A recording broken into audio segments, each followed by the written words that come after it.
Mari kita berdoa. Bapa, kami sungguh bersyukur pagi hari ini. Setiap kali kami boleh diingatkan kembali lewat puji-pujian, lewat penyembahan kami. Bahwa sesungguhnya Engkaulah Tuhan dan Allah kami yang sangat baik.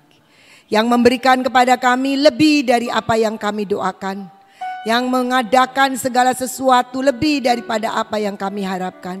Sungguh kami bersyukur untuk kebaikan-Mu Tuhan.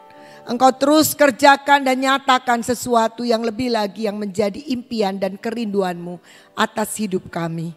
Mari Engkau berbicara kepada kami dan mengajar kami Tuhan. Supaya kebenaran firman-Mu itu menetap dan kami boleh tekun di dalamnya Tuhan. Sehingga setiap janji firman-Mu jadi atas hidup kami. Terima kasih Bapa, teduhkan hati kami. Dan hikmat yang daripadamu, pewahyuan-Mu Tuhan, pengertian yang daripadamu turun atas setiap kami. Baik kami yang ada di tempat ini maupun saudara-saudara kami yang mengikuti streaming.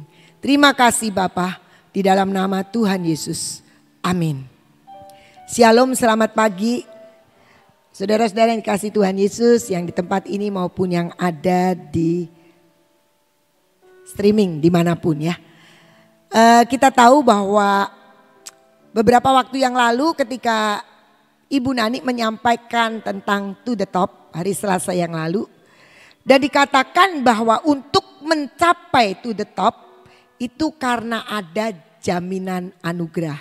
Kalau tidak ada jaminan anugerah gak ada yang bisa sampai ke puncak. Gitu. Jadi kita butuh yang namanya jaminan anugerah. Nah pertanyaannya sekarang kalau sudah ada jaminan itu sudah enak kita ya. Dan dikatakan anugerah lagi. Kalau anugerah itu kita pikir oh iya namanya anugerah kan Tuhan kasih dengan cuma-cuma dan mungkin lebih daripada kita gak sanggup tapi Tuhan memberikan itu. Betul. Memang jaminan anugerah adalah satu jaminan yang pasti yang Tuhan berikan di luar kemampuan kita, di luar kebisaan kita, di luar apa yang ada pada kita. Dia dengan kemurahannya memberikan.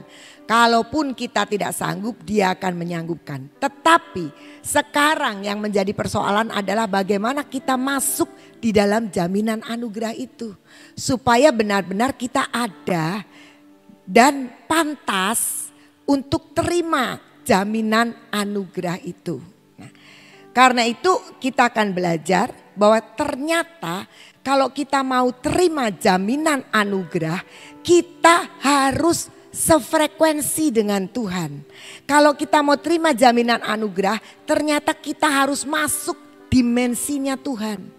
Jadi bukan dimensi kita sendiri, tapi kita harus masuk keilahian Tuhan. Supaya itu ada di dalam hidup kita. Apa itu yang namanya dimensi ilahi? Dimensi ilahi adalah cara dan daya gerak dari Allah sendiri. Jadi kalau kita mau terima jaminan anugerah Tuhan pasti berikan dan sediakan buat setiap kita. Tapi bukan dengan sembarangan kemudian pasif kita cuma tunggu kapan ya anugerah Tuhan turun. Kapan ya membawa aku to the top gitu misalnya. Tetapi sebenarnya kita bagian kita adalah masuk dalam dimensinya Allah. Kita masuk di dalam apa yang dikatakan frekuensinya Allah. Tuhan adalah roh. Karena itu kita harus juga dengan roh kita. Karena kita itu terdiri dari tubuh, jiwa dan roh. Dan karena dia roh maka kita harus menyatu dengan rohnya. Kita baca Roma 8 ayat 15 sampai 17. Sebab kamu tidak menerima roh perbudakan yang membuat kamu menjadi takut lagi. Tetapi kamu telah menerima roh yang menjadikan kamu anak Allah. Oleh roh itu kita berseru ya Aba, ya Bapa. Roh itu bersaksi bersama-sama dengan roh kita bahwa kita adalah anak-anak Allah. Dan jika kita adalah anak, maka kita juga adalah ahli waris. Maksudnya orang-orang yang berhak menerima janji-janji Allah yang akan menerimanya bersama-sama dengan Kristus. Yaitu jika kita menderita bersama-sama dengan Dia, supaya kita juga dipermuliakan bersama-sama dengan Dia. Ayat 16 coba ditayangkan lagi, dikatakan di sini. Ayat 16, roh itu, roh Allah bersaksi bersama-sama dengan roh kita. Jaminan anugerah itu tersedia ketika roh itu bersama-sama dengan kita. Roh Allah itu bersama-sama dengan kita. Dan saat itu kita disebut anak-anak Allah. Dan kalau kita anak-anak Allah, maka kita berhak menerima janji Allah. Kita berhak terima warisan Allah. Ada kita ya, kalau di dunia kita semua suka dapat warisan ya dari orang tua gitu kan. Tapi warisan itu kalau kita meleng bisa nggak orang tua nggak nyampe warisannya? Bisa. Nah demikian juga dengan kita. Saya mendengar satu keluarga anaknya tidak ada di Indonesia, di luar. Dia karena di luar ya repot ya, hak warisnya kemudian jatuhnya ke tempat yang ada di Indonesia. Mestinya dia dapat, tapi akhirnya karena dia ada di tempat yang jauh, dia urusannya nggak tahu, saya juga nggak tahu panjang lebar. Akhirnya dilepaskan hak itu. Bisa nggak? Bisa lepas, bisa. Nah tetapi di sini bagaimana kita bisa dapat hak waris Tuhan ketika roh kita bersama-sama dengan roh Tuhan. Bersaksi bahwa kita ini adalah anak-anak Allah dan kita punya hak jaminan Allah. Itu awal mula kita masuk kepada dimensi ilahi. Bagaimana kita bisa terima jaminan anugerah ketika kita hidup di dalam dimensi ilahi. Nah sekarang dimensi ilahi itu faktanya seperti apa? Nah dimensi ilahi itu adalah cara dan daya dari Allah sendiri. Bagaimana daya gerak Allah itu menjadi daya gerak kita. Nah, kita tahu kan Allah adalah roh. Dia akan bekerja secara supranatural. Kita lihat ya, contoh yang di depan mata kita adalah di taman Tuhan. Ada begitu banyak gerakan Allah yang supranatural. Yang kita sebenarnya tidak pernah berpikir. Tidak pernah bisa kita masuk akal. Daun plastik keluar minyaknya. Lantai keluar minyaknya. Buah-buahan, buah plastik keluar minyaknya. Saya percaya di antara kita pasti di rumah ada bunga plastik, ada yang pernah keluar minyaknya enggak? Enggak. Kenapa ya? Saya kan udah doa, saya kan juga puasa, saya juga baca firman. Kok di rumah saya enggak? Itu daya gerak ilahi yang tidak bisa dibatasi dan tidak bisa dimengerti. Tapi kita lihat kemarin Ibu Guatlat bersaksi bahwa ada orang yang sudah minta minyak. Dia kan enggak sempat datang waktu kemarin Selasa, tapi di rumahnya minyak yang diberikan itu keluar lemaknya. Tapi kok enggak semua ya? Kok cuma orang itu aja ya? Ya mau-maunya Tuhan. Itulah ketika kita lihat Tuhan bergerak di dalam supranaturalnya. Tetapi banyak orang Kristen maunya kenal Tuhan kalau masuk logikanya. Mana mungkin sih daun kok bisa keluar minyaknya? Coba ditungguin. Ditungguin gak datang-datang. Ditungguin gak netes-netes. Coba ditungguin gak netes. Saya pulang denger cerita keluar. Masa sih barangkali dipasangin selang gitu ya. Tapi itulah. Kadang-kadang orang kurang percaya. Tapi waktu datang dia bisa menyaksikan. Loh kok dia menyaksikan kok saya tidak menyaksikan. Itulah daya gerak Allah. Dimensi ilahi yang tidak bisa dirumuskan, yang tidak bisa diprediksi, yang tidak bisa ditandai lah. Oh biasanya minyak itu kalau keluar itu sore. Jadi ditungguin sore, belum tentu keluar juga. Tapi giliran ditinggal, tutup, besok pagi ada minyaknya. Kenapa bisa begitu? Ya mau-maunya Tuhan. Itu dimensinya ilahi. Menyatakan yang supranatural bisa jadi. Tidak perlu diteorikan dan tidak mungkin bisa diteorikan. Nah, kita lihat daya gerak Allah bukan saja di taman ya. Tapi mari kita lihat bagaimana itu sudah dan selalu terjadi di Alkitab. Saya mau ambil contoh dari Matius 14 ayat 28 sampai 29. Petrus berjalan di atas air. Siapa di sini yang pernah berjalan di atas air? Enggak ada ya. Tuhan itu cerita katanya Petrus dulu pernah bisa berjalan di atas air. Buktinya sampai sekarang kok belum pernah dengar ada orang bisa berjalan di atas air. Enggak tahu mungkin ada juga ya, tapi saya enggak dengar lah. Saya hanya mendengar dan percaya dengan yang tertulis di Alkitab. Dan mungkin saja masih bisa. Dan kalau Tuhan mau pasti bisa. Cuma masalahnya kok kita belum dengar ya. Nah gak apa-apa. Lalu Petrus berseru dan menjawab dia. Tuhan, apabila engkau itu suruhlah aku datang kepadamu berjalan di atas air. Saudara tahu saat Petrus bilang Tuhan, apabila engkau itu suruhlah aku datang kepadamu berjalan di atas air. Saat kali Petrus bilang begitu sama Tuhan, sebenarnya dia sedang ingin menyatukan rohnya dengan roh Tuhan. Masuk dimensi ilahi, roh kita harus bersatu dengan Tuhan. Waktu Petrus kemudian bilang Tuhan suruhlah aku, dia kenapa gak bilang Tuhan aku juga mau jalan di atas air, terus jalan. Di dalam nama Tuhan Yesus jalan. Tenggelamlah. Tapi dia perlu untuk menyatukan. Masuk di dalam dimensi supranatural. Masuk di dalam dimensi ilahi. Mungkin murid-murid yang lain gak kepikir itu. Dia pikir, ajaib sekali ya Tuhan Yesus ya. Bisa jalan di atas air. Tapi Petrus tahu. Kalau engkau Tuhan, suruh aku datang. Aku mau menyatu dengan engkau. Rohku mau bersepakat dengan engkau. Dan Tuhan katakan, kata Yesus, datanglah. Maka Petrus turun dari perahu dan berjalan di atas air mendapatkan Yesus. Ini kan kita baca gampang ya. Tapi faktanya kalau kita yang jadi Petrus, waktu Tuhan bilang datanglah, kira-kira datang enggak? Belum tentu. Bener nih Tuhan, bener nih. Aku nih kalau jalan bener nih, gak tenggelam nih Tuhan. Mungkin kita begitu. Tapi orang yang menyatu dengan Tuhan, dia udah gak nanya-nanya lagi. Ketika Tuhan katakan datang.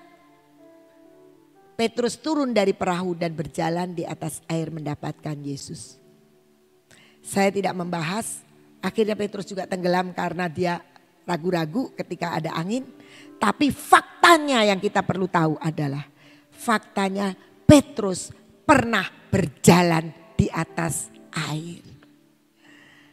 Nah itulah yang sebenarnya Tuhan inginkan untuk kita terima jaminan anugerah. Bagaimana kita itu roh kita itu bersatu dengan roh Tuhan. Sehingga kita sepakat seperti yang aku bersepakat dengan Tuhan. Kadang-kadang kita cuma nyanyi tapi kita gak jelas sepakatnya bagaimana. Sepakat itu ketika roh kita menyatu dengan roh Tuhan. Bersaksi bersama-sama seperti yang Tuhan mau. Kejadian 15 ayat 2. Abram menjawab, ya Tuhan Allah, apakah yang akan engkau berikan kepadaku? Karena aku akan meninggal dengan tidak mempunyai anak. Dan yang akan mewarisi rumahku ialah Eliezer, orang Damsyik itu. Lanjut. Coba, memang tidak ada di situ. Ya sudah, nanti cerita aja. Tadi saya nggak kasih yang lanjut. Jadi Abram nih satu ketika mikirin, aku nih dikasih kekayaan banyak sama Tuhan ya. Tapi aku tuh nggak punya anak. Jadi buat siapa warisan ini? Ya dia pikir-pikir mana ya pelayanku hambaku yang paling baik dan setia. Yang layak untuk terima warisan.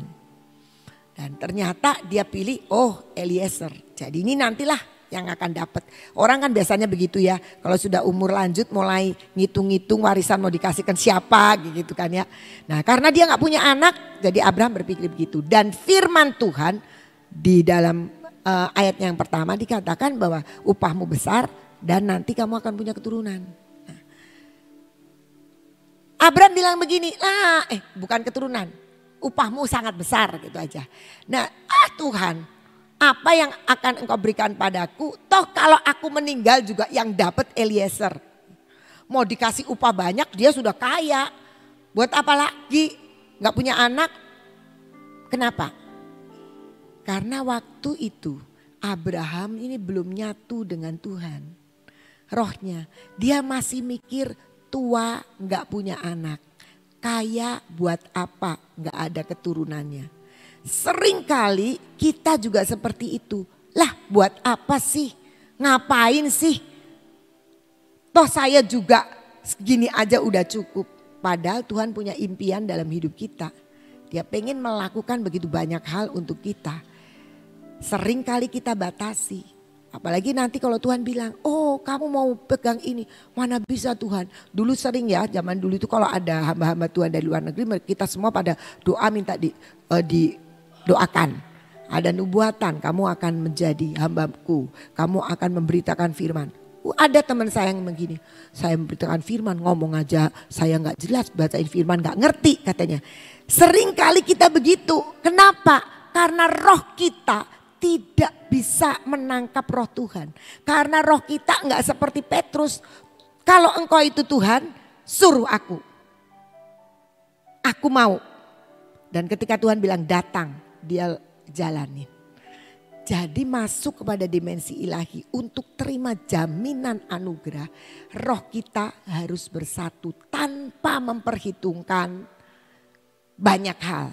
Termasuk Abraham tanpa memperhitungkan ngapain dikasih banyak ya. Aku sudah tua belum punya anak.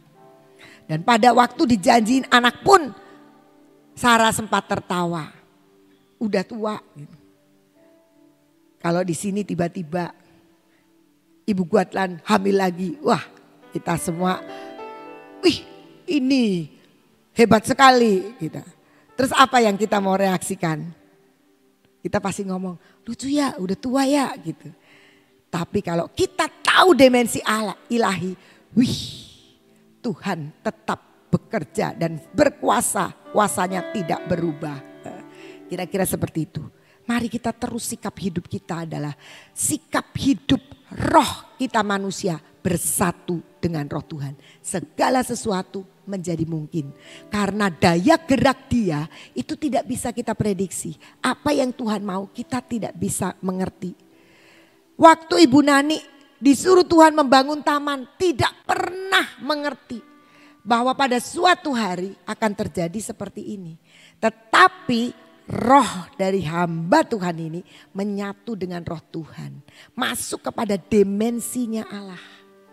Saya masih ingat waktu Ibu Nani bilang sama saya, disuruh Tuhan bikin taman Tuhan. Saya bisa minta ruangan di sekolah. Oh boleh. Berapa banyak ruangannya? 3x4 aja cukup. Saudara tahu kan 3x4 sekamar cuma tempat tidur 1 gitu kalau di kos-kosannya. 3x4 kecil. 3x4. Saya bilang kok kecil banget kata saya gitu. Udahlah 1 kelas aja. Jadi kan kagok kalau 3x4 ya. Kan, oh iya bagus 1 kelas. Akhirnya bukan 1 kelas. 2 kelas tambah lorong 2 meter kali 8. Jadi itu taman yang pertama. Kenapa bisa begitu? Roh memang menyatu. Tapi akal tidak mengerti yang Tuhan mau. Dan tidak perlu ngerti. Yang ngerti adalah ketaatan dan tetap ada di dalam ketaatan itu. 1 Korintus 2 ayat 9 tadi kita nyanyikan juga. Tetapi seperti ada tertulis apa yang tidak pernah dilihat oleh mata. Dan tidak pernah didengar oleh telinga. Dan yang tidak pernah timbul di dalam hati manusia. Semua yang disediakan Allah untuk mereka yang mengasihi Dia. Tuhan itu ternyata menyediakan bagi orang yang rohnya menyatu dengan Dia. Yang dikatakan di sini adalah yang mengasihi Dia. Yang mengasihi dia, orang kalau mengasihi itu selalu ada pikirannya untuk Tuhan. Kalau kita mengasihi ya orang pacaran itu kan pikirannya selalu di pacarnya ya. Loh saya ngaku karena saya kan pernah pacaran. Jadi saya tahu, mikir mau beli apa inget pacarnya dibeliin gitu ya.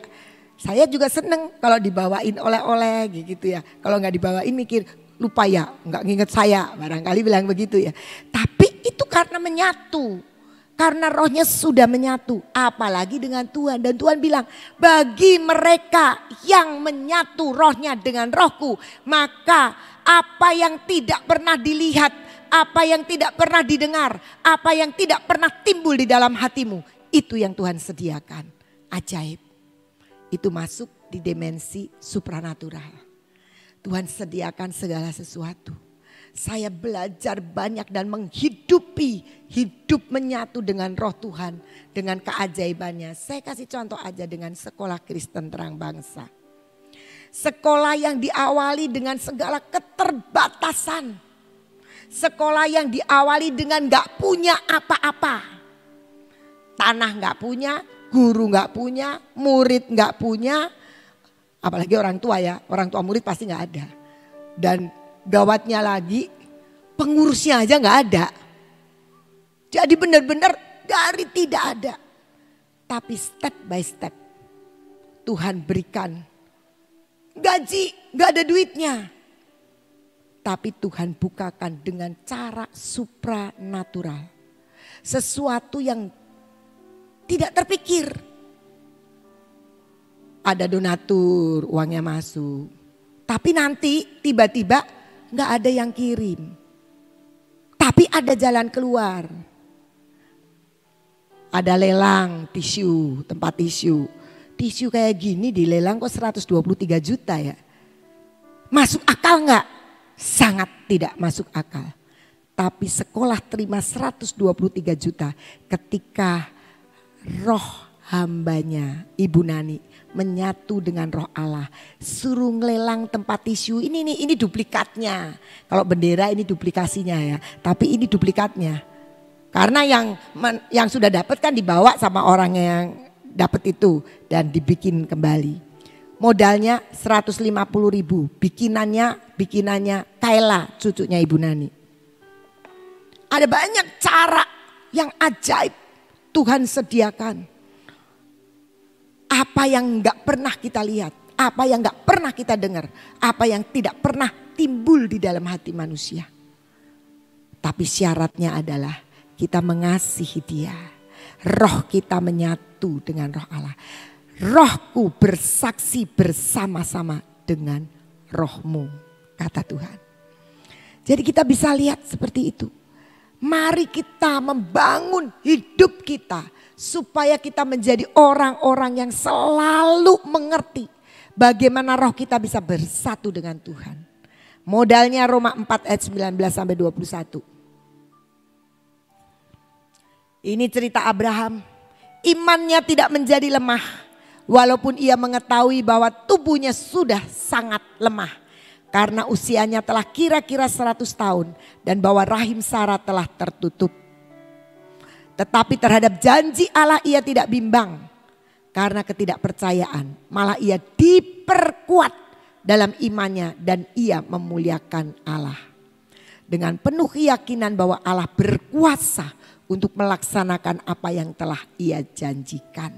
Saudara-saudara, kalau kita sudah dapat janji. Biasanya kita ingat kan. Apalagi kalau janjinya yang sangat enak. Dan kita tunggu-tunggu. Tapi ketika janji itu gak datang-datang, kira-kira bagaimana kita cara menunggu? Kita sering kali, Tuhan yang benar aja, gimana sih Tuhan?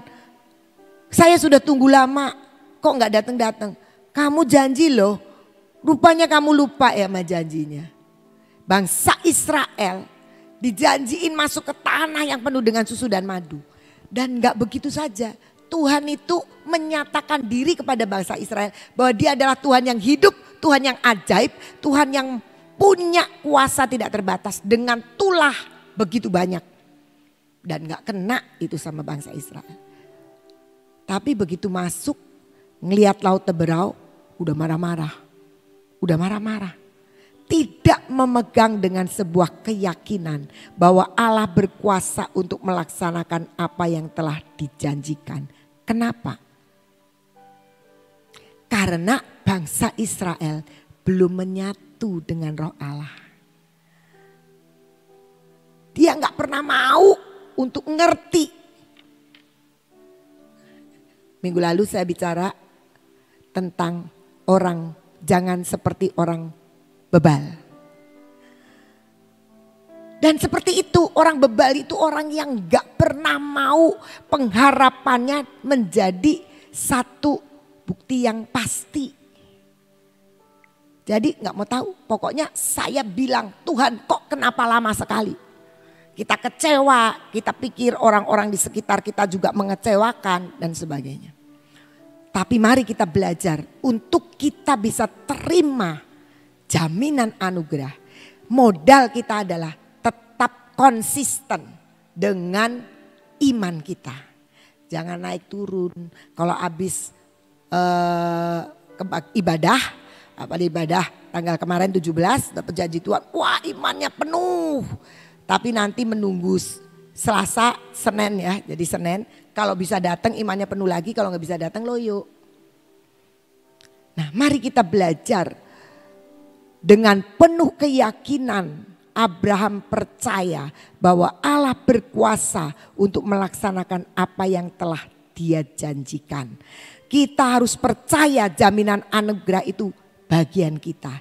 Tetapi kita juga tahu bagaimana kita masuk untuk terima jaminan anugerah. Yaitu dengan membawa roh kita menyatu bersama-sama dengan roh Allah. Kita lihat Kejadian 39 ayat 6 ini kehidupan Yusuf, nanti lompat ayat 20 dan sampai 23. Ini di rumah Potifar, segala miliknya diserahkannya pada kekuasaan Yusuf dan dengan bantuan Yusuf ia tidak usah lagi mengatur apa-apapun selain dari makanannya sendiri. Adapun Yusuf itu manis sikapnya dan elok parasnya. Manis sikapnya. Sebenarnya gampang tidak Yusuf itu tetap manis sikapnya? Tidak. Karena dia adalah anak kesayangan ayahnya yang saya percaya dia punya jubah yang hebat, jubah yang indah. Dia jalan ke sana ke sini, mungkin dayangnya semua di kiri kanannya. Mungkin kalau dia kepanasan dikipas-kipasin, ada yang ngipasin. Gak pernah dia ngosek WC, dia gak pernah nyapu. Tapi kemudian dia jadi budak. Sangat beralasan kalau sikapnya berubah. Tidak jadi manis lagi. Tapi dia tetap konsisten manis. Bahkan ketika dia dibujuk oleh istri Potifar, dia tidak mau. Kenapa? Dia bilang, aku takut sama Tuhan. Tetap. Kejadian 39 ini ayat 20 sampai 23. Lalu Yusuf ditangkap oleh tuannya dan dimasukkan ke dalam penjara. Tempat tahanan-tahanan raja dikurung. Demikianlah Yusuf dipenjarakan di sana. Jadi tadinya di Potifar ini udah dia jadi kuasa atas rumah Potifar. Potifar diberkati senang sekali. Tiba-tiba fitnah terjadi. Fitnah terjadi lalu Yusuf ditangkap. Masukkan tahanan. Yusuf gak teriak loh sama Potifar. Istri kamu nih yang goda saya. Enggak. Gak ada ceritanya di situ. Dia dikurung. Tetapi Tuhan menyertai Yusuf dan melimpahkan kasih setianya kepadanya dan membuat Yusuf kesayangan bagi kepala penjara. Saya yakin manis sikapnya tetap dibawa. Kalau enggak kepala penjaranya sebel. Pasti. Padahal dia punya alasan untuk pahit. Dia punya alasan untuk marah. Dia punya alasan untuk berbuat sembrono. Karena dia difitnah masuk penjara. Tetapi dia bisa jadi kesayangan bagi kepala penjara. Saya yakin karena rohnya tetap menyatu dengan Tuhan. Dan saat itu Tuhan berikan kepada kepala penjara hati yang mengasihi Yusuf. Dan Yusuf terima jaminan anugerah. Penyertaan yang tidak pernah undur dari hidup Yusuf. Saya percaya karena manis sikapnya. Sebab itu kepala penjara mempercayakan semua tahanan dalam penjara itu kepada Yusuf. Dan segala pekerjaan yang harus dilakukan di situ dialah yang mengurusnya. Gak mungkin orang akan mempercayakan sebuah tanggung jawab kepada orang yang gak bisa bertanggung jawab. Kepada orang yang di matanya adalah orang-orang yang sembrono, orang-orang yang seenaknya. Apalagi orang di dalam penjara itu pasti penuh kepahitan, penuh kenakalan, penuh kebrutalan dan sebagainya. Tidak mungkin kepala penjara berani mempercayakan kepada orang yang seperti itu. Tetapi kenapa dia percaya kepada Yusuf? Karena Yusuf punya roh yang menyatu dengan Tuhan. Sehingga jaminan anugerah itu turun dalam hidup Yusuf. Dan Yusuf disayang sama kepala penjara. Dan kepala penjara tidak mencampuri segala yang dipercayakannya kepada Yusuf. Karena Tuhan menyertai dia dan apa yang dikerjakannya dibuat Tuhan berhasil. Yang membuat Yusuf berhasil siapa? Tuhan. Kenapa Tuhan kok selalu membuat berhasil? Karena jaminan anugerah. Kenapa jaminan anugerah itu turun atas Yusuf? Karena roh Yusuf selalu connect dengan Tuhan. Karena selalu menyatu dengan Tuhan. Buktinya mana? Buktinya waktu digoda sama istri Potifar. Dia tetap ngomong, aku tidak mau karena aku takut akan Tuhan. Jangan aku sampai berdosa kepada Tuhan. Jadi kita belajar di sini. Perjalanan hidup bersama Tuhan itu harus masuk di dalam dimensinya. Pernah saya membaca satu artikel yang mengatakan gini, doa seringkali kenapa doa kita enggak dijawab sama Tuhan? Karena kita pikir doa itu menarik Tuhan melakukan apa yang menjadi keinginan kita. Padahal sebenarnya doa itu harusnya adalah kerinduan kita yang terarah kepada Tuhan. Seperti kita ingin melabuhkan ke pantai. Pantainya kan tidak bergerak. Yang harus menepi itu kan kapalnya. Tapi seringkali kita berpikir doa itu adalah kita sedang menarik pantai untuk dekat dengan perahu kehidupan kita. Sehingga ya gak mungkin. Itu tidak mungkin terjadi. Bagaimana kalau begitu supaya doa kita berhasil? Satu-satunya jalan adalah roh kita bersatu dengan roh Tuhan. Ketika kita bersatu, keinginan Tuhan kita tahu, kerinduan Tuhan kita tahu dan gak perlu ragu. Tuhan itu memberikan lebih daripada yang kita inginkan. Lebih baik, lebih sempurna, lebih ajaib, lebih mulia. Jadi mari kita belajar. Jaminan anugerah Tuhan sediakan. Mari kita masuk dalam dimensi ilahinya. Yaitu supranatural yang dikerjakan Tuhan. Apa yang tidak pernah kita lihat. Apa yang tidak pernah kita dengar, apa yang tidak pernah kita timbul di dalam hati kita. Itu yang disediakan dengan syarat roh kita menyatu dengan roh Tuhan. Itu tanda kita mengasihi, tanda kita tunduk, tanda kita percaya, tanda kita mempercayakan diri kepada Tuhan. Jaminan anugerah menjadi bagian kita. Mari kita berdoa.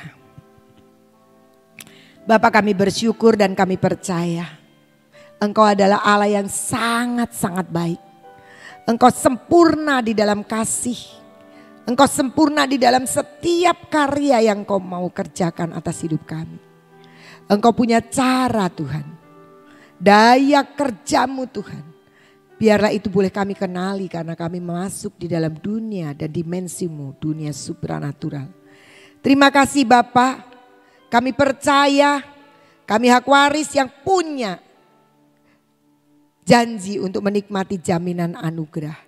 Bahwa kami terus masuk, pengertian hikmat, pewahyuanmu membawa kami untuk selalu mengingat Engkau.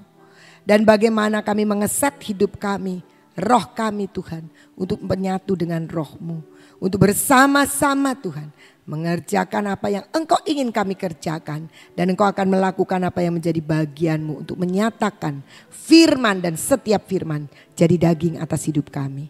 Terima kasih Tuhan meteraikan semua firman-Mu ini dengan pengertian yang terus akan diberikan oleh Roh Kudus. Karena perkataan manusia terbatas, tetapi Roh-Mu tidak pernah terbatas untuk menjelaskan, untuk memperluas dan memperdalam, untuk memberikan dan menambah pengertian dan pewahyuan kepada setiap kami. Buat hati kami merindukan itu Tuhan. Mengejar Engkau bukan dengan kejaran secara jasmani, tapi mengejar Engkau karena kami mau Tuhan.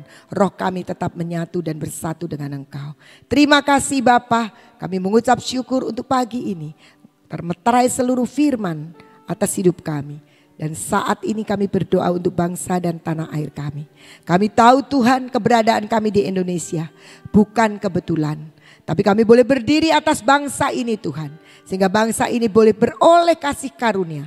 Dan kami boleh menjadi bagian daripada setiap kegerakan yang sedang Kau kerjakan di tanah air kami. Kami berdoa buat pimpinan tertinggi, kepala negara dan kepala pemerintahan Bapak Jokowi. Bersama dengan Kabinet Indonesia Maju. Dan seluruh aparat pemerintahan dari pusat sampai ke daerah. Buat berkati mereka semua Tuhan. Dengan berkat-berkat yang supranatural. Bawa mereka Tuhan untuk menyatakan kebenaran. Setiap usaha-usaha untuk membersihkan bangsa kami. Dari korupsi, dari kekotoran-kekotoran Tuhan. Biarlah itu diberkati oleh Engkau sehingga upaya itu Tuhan boleh terjadi dan bangsa kami boleh menikmati semua kebaikan Tuhan. Anugerah yang Tuhan berikan atas Indonesia. Tanah yang subur dan di dalamnya penuh dengan harta terpendam. Biarlah dimunculkan dan boleh dipegang oleh anak-anak-Mu Tuhan. Oleh orang-orang yang bisa dipercaya. Oleh orang-orang yang manis Tuhan sikapnya. Oleh orang-orang yang bertanggung jawab dan mengerti bagian daripada bangsa ini. Yang sungguh-sungguh hatinya untuk memberkati seluruh rakyat Indonesia. Bahkan kami percaya Indonesia akan dimunculkan menjadi negara yang akan memberi makan dunia. Yang akan menjadi berkat bagi dunia. Mari Tuhan, Engkau sendiri yang akan memilih pemimpin-pemimpin bangsa yang sungguh-sungguh siap untuk mengelola apa yang sudah ada di bumi ini. Berkat-berkat besar-Mu. Terima kasih Bapak, kami mengucap syukur setiap keputusan apapun Tuhan. Biarlah itu diputuskan dan ditetapkan dengan hikmat daripada-Mu yang memimpin seluruh pemimpin bangsa kami. Bapa di dalam surga, kami juga berdoa untuk hamba-Mu Ibu Nani yang belum bersama dengan kami. Terima kasih untuk pelayanan tadi malam.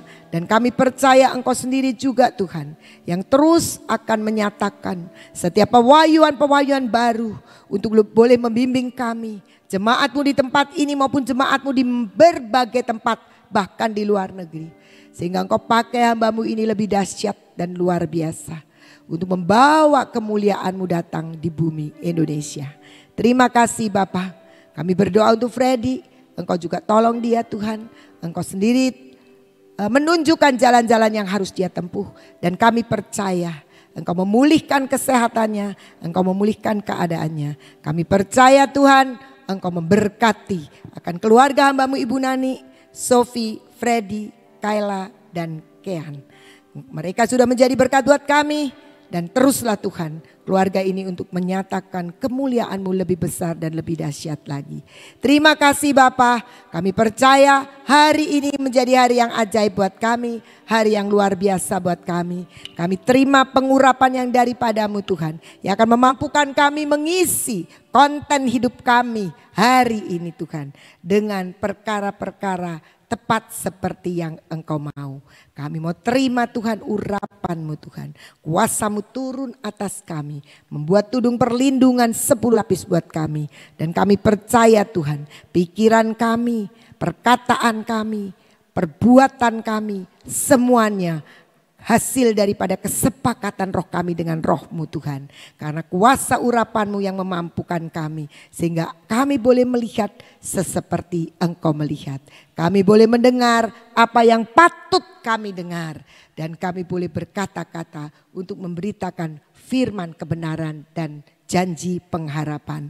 Kami percaya Tuhan, seringkali kebebalan masih tersisa dalam diri kami. Pemberontakan, keraguan, kemalasan, biarlah Engkau tepiskan dari hidup kami oleh kuasa urapan-Mu. Sehingga hari ini Engkau dapati kami Tuhan menjadi anak-anak-Mu yang selalu bersepakat dengan Engkau. Hati kami hati yang penuh dengan kemurahan-Mu, hati yang penuh dengan kebaikan-Mu, hati yang memancarkan kemurahan-Mu, kasih-Mu yang luar biasa. Dan kami percaya Tuhan, tangan-tangan kami adalah tangan-tangan yang ajaib. Apa yang kami sentuh dari yang mati menjadi hidup, apa yang kami sentuh dan kami kerjakan, semuanya menjadi berhasil.